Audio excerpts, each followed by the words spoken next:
Hey everyone, it's Helen Castillo and I'm going to teach you how to put thumb holes in a cuff.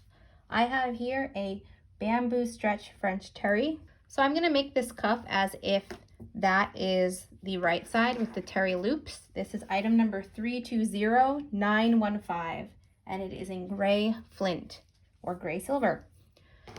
First things first, you're going to cut out your cuff pattern. I am going to do a few things before I get started. I'm going to find, typically when you do a cuff, you would bring right sides facing each other. You would do your seam allowance, and then after you would sew that, you would flip this to be right sides out, and then you would have your finished cuff. Essentially what we want to create is to have an opening for your thumb hole. So to get that measurement, I'm going to fold this in half, lengthwise, and I'm going to find where I want my thumb hole opening to be. So I'm going to clip that with some notches, and you have to consider that, maybe you have 3/8, we'll say 3/8 of an inch seam allowance from the bottom, so I can't consider that as part of what will be my finished piece to find the center of where that thumb hole will be. So I'm just marking this. I am marking it on the right side, but mostly just for a visual reference. And now I have to find the center point. I have little baby dainty thumbs, so I'm not gonna leave that opening any more than an inch. And that comes to 2.5 inches.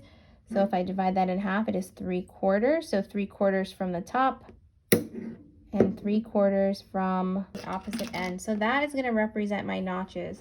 If you like to, just to save time, you can fold this down to the other end and clip your notches there as well. Essentially where that opening is for your thumb, you will not be sewing shut. So I'm going to flip my cuff open. This is going to be our wrong side. So I'm going to put my right sides together. So now that I have my notches, I'm going to mark them with my Choco liner because this is not what I want to sew shut. I want to leave this part of the cuff open.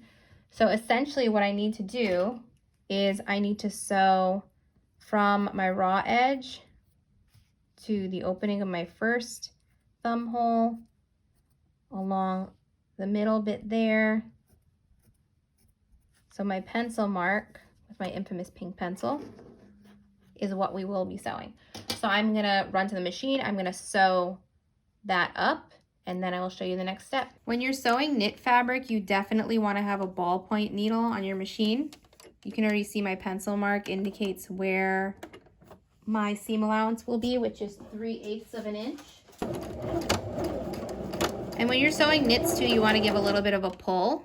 I would definitely recommend having pins. I'm just freehanding because I'm a rebel like that. I also have this really awesome sewing seam allowance guide you can find on mood.com. Just back tacking where I'm going to stop. And what this does, it keeps my seam allowance the correct distance from my sewing line so that you get an even seam allowance every time you work with it. So I didn't clip my thread because I figured it'll just be easier. It's short distances. I don't have to take it off, put it back on the machine. I can just clip it. I'm going to start that with a back tack.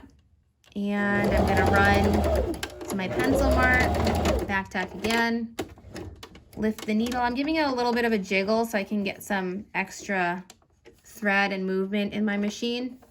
Then I drop again, start with a back tack, and then end with a back tack. So because I did that as one continuous stitch, I can just clip those little threads away. And the same for the wrong side. The reason you stretch the fabric while you're sewing knits is because you want the stitches to stretch with the stretch of the fabric. So now that I've sewn all of that, aside from my thumb hole openings, we have one more step. So what we're going to do next is you're going to fold back one of your seam allowances. You can press that back if you like, but essentially we want to fold this over so that we only see one side of the seam allowance and we only catch one side of the seam allowance.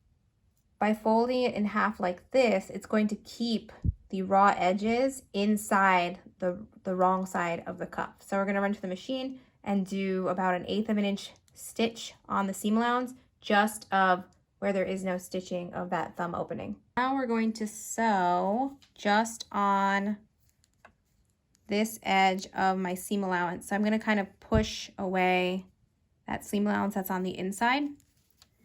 And I'm using a zipper foot for this because we don't want to catch that opposite side of seam allowance. So you can kind of go in there and kind of roll it with your fingers. And I'm just gonna sew in between where that actual thumb opening is.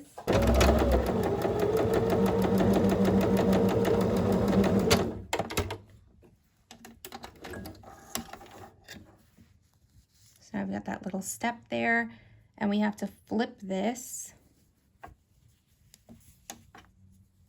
And it's already clean now on one side. So that's essentially what it's gonna look like when it's finished. You will see in a minute. So we'll sew the opposite. So we've got to sew that gap of the seam allowance together. And I'm just using the zipper foot because it has that little, it's letting me get really close without shifting the fabric from where I want to put my sewing line. And that's not the prettiest, but it's done, so that's what's important. And now I'm going to show you the final step. So now for the big reveal, what you're going to do is you're going to see an opening here and here. You're going to grab your 2 seam allowances, sandwich those together, and pinch that. And then you're going to flip so your cuff can be right side out. You'll want to do these steps before you attach it to your sleeve. You just kind of roll this out. And now you have this beautiful, clean, finished thumb hole. It's clean finished on the inside and the outside. If you want to be a little extra, just to be super safe, you can do a top stitch all the way around, or you can just do a bar tack at the top and bottom. And there she is, your thumb hole cuff.